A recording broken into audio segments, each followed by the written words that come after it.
मैं एक जगह प्रेयर कर रहा था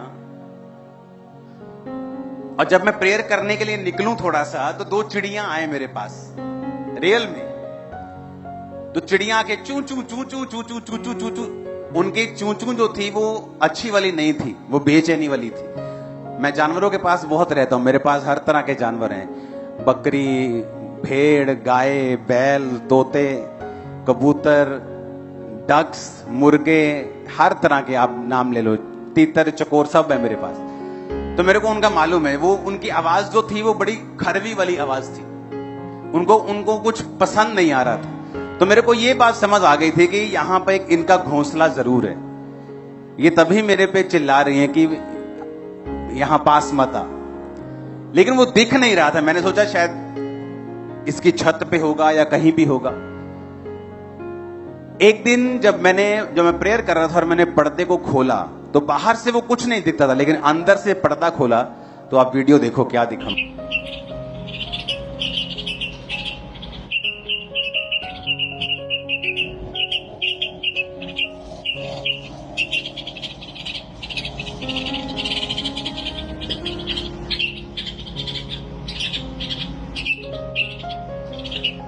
दूसरी वीडियो को देखेंगे।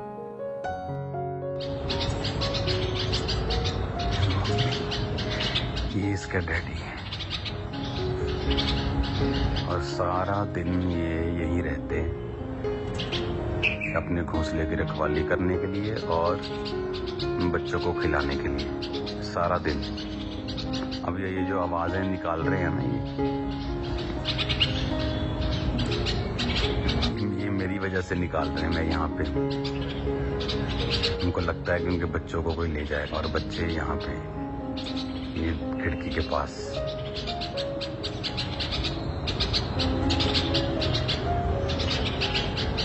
सुनो, जब पहले दिन मैंने इन चिड़ियों को वैसे नोटिस किया तो थोड़ी मोटी मोटी थी और मैंने छोड़ दिया नोटिस करके। दूसरा दिन, तीसरा दिन, जब मैंने 6वें 7वें दिन इनको जब मैं चलता था वहां पे तो ये आ जाती थी और चिरचिर करने लगती थी। तो मैं क्या नोटिस कर रहा था कि ये पतली होती जा रही। पहले थोड़ी मोटी थी लेकिन अब पतली होती जा रही।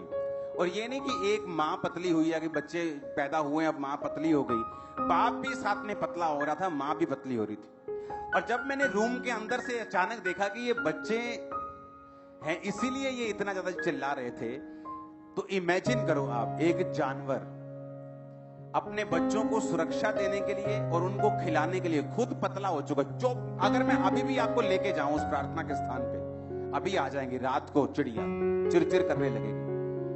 उनको खुद खाने का टाइम नहीं लग रहा, लेकिन अपने बच्चों को मैंने उनको खिलाते हुए चोंच के ऊपर, ऐसे बच्चे चोंच खोलते हैं और वो मुंह से डालते हैं अपने बच्चों के बीच। सुनो, परमेश्वर ने मुझसे बात की। परमेश्वर ने कहा अगर एक जानवर अपने बच्चों के लिए कमजोर हो सकता है, उनको पालने के लिए इतनी चिंता कर सकता है, दिन रात उनकी रक्षा कर सकता है, तो जो तुम लोग परमेश्वर के लहू से खरीदे गए हो वो तुम्हारे लिए क्या नहीं सोचता होगा। एक जानवर देखो, एक जानवर अपने बच्चों के लिए बेचैन हो रहे। हर टाइम जब मैं वहां पे जाता था तो चिर करते, दोनों ही हस्बैंड वाइफ मेरे पास आते थे और पतले होते जा रहे थे। मैंने नोटिस तो किया पतले हो रहे, लेकिन रीजन समझ नहीं आ रहा था। और एक दिन जब रूम के अंदर से देखा तो इतनी जबरदस्त जगह पे उन्होंने अपना घोंसला बनाया कि बाहर से दिखता तक नहीं और अंदर से वो दिखता था कि बच्चे हैं, और वो मुंह खोलते थे और मां उनको खाना खिलाती थी। और आज अभी भी अगर मैं रात को 12 बजे वहां चला जाऊंगा तो अभी भी चिरचिर करती दोनों हस्बैंड वाइफ आ जाए। एक जानवर अपने बच्चे के लिए क्या कर रहा है। आपको क्या लगता है परमेश्वर आपसे कितना प्यार करता है? एक जानवर जिसको परमेश्वर ने बनाया है और अपनी आत्मा भी नहीं दी, शब्दों से बनाया। जिस तरह टेंट बना है, लाइट बनी है, ये खंबा बना है, लोहा बना है, उसी तरह जानवर बने शब्दों से। इंसान शब्दों से नहीं बना, इंसान मिट्टी को गूंथ कर परमेश्वर की आत्मा की सांस से बना है। आमीन। तो जो परमेश्वर ने जिसको आत्मा तक नहीं दिया, उसको उसने कैसी बुद्धि दी है। जिसको उसने अपना आत्मा तक दे दिया, अपना एक लौता बेटा तक दे दिया, इमेजिन करो वो आपकी प्रार्थनाओं का उत्तर किस तरह से लेता होगा, किस तरह से देता होगा। आपको कितना प्यार करता होगा, किस तरह से आपकी केयर करता होगा। लेकिन मुश्किल यह है जब हमारी स्पिरिचुअल आइज बंद होती है। जिस तरह एक छोटा बच्चा अपने बाप के साथ जब गाड़ी में जाता है तो उसको बड़ी ललक होती है कि मैं भी अपने डैडी की तरह गाड़ी चलाऊंगा। वो हमेशा कहता है मुझे बिठा दो, मुझे गाड़ी चलानी है।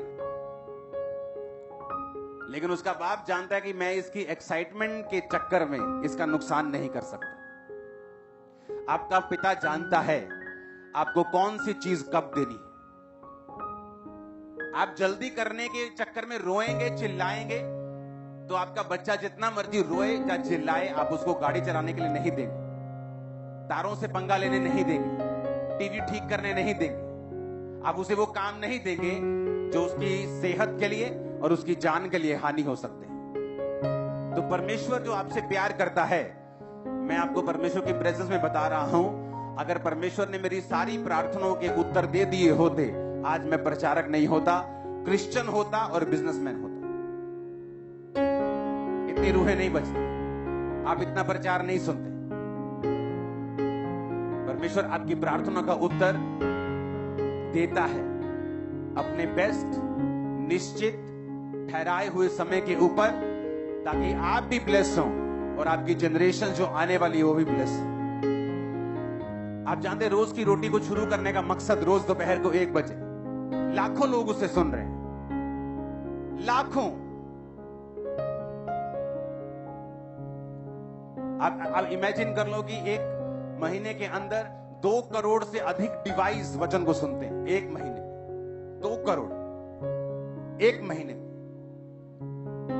क्योंकि जब अगर शैतान अपनी ताकत को और अपने नए नए तरीकों को इस्तेमाल करके लोगों को पीछे खींच रहे, तो परमेश्वर भी अपने लोगों को इस्तेमाल करके शैतान को पीछे कर।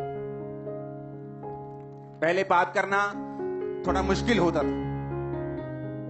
कोई गंदी फिल्म देखने लोग जाते थे, बेचारे वीसीआर लेके आते थे, फिल्म लेके। अब तो मोबाइल खोलो तो फिल्म शुरू। शैतान ने आसान कर दिया, तो परमेश्वर ने भी ऐसा काम कर दिया कि उसी मोबाइल पर शैतान की बैंड बजाने का इंतजाम किया। आप जानते हैं सबसे रोज की रोटी को शुरू करने का मकसद यह है कि जो कलीसिया है वो सिर्फ संडे और थर्सडे वचन नहीं सुने, वो रोज वचन सुने।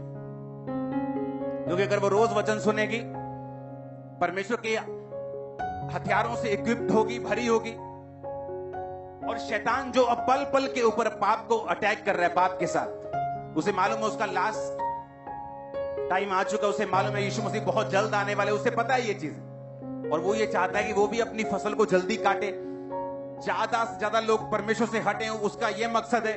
और परमेश्वर भी जानते हैं, जितने मिरेकल्स आप देख रहे हो, जितनी हीलिंग्स आप देखते हो, जितनी बेदारी आप देखते हो, आप इमेजिन भी नहीं कर सकते। पुराने टाइम के लोग, क्रिश्चियन लोग, इसके सपने देखते होंगे कि ऐसा हो जाए। अब लास्ट समय आ रहा है, तो परमेश्वर भी इधर तैयार है, उसकी रूहें भी होलसेल में काटी जा रही हैं, शैतान भी अपना काम करने की कोशिश कर रहा है। तो जो वचन आप रोज सुनते हैं वो आपकी हेल्प करता है विश्वास में बने रहने के लिए, परमेश्वर के साथ जुड़े रहने के लिए, परमेश्वर के आत्मा के वचन की जो नॉलेज है उसे ग्रहण करने के लिए। वो भी जितना वचन आपके अंदर होगा आपकी हेल्प करेगा।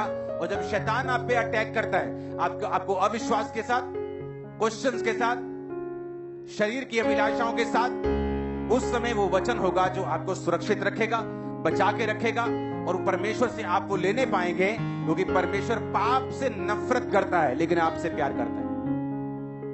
आमीन।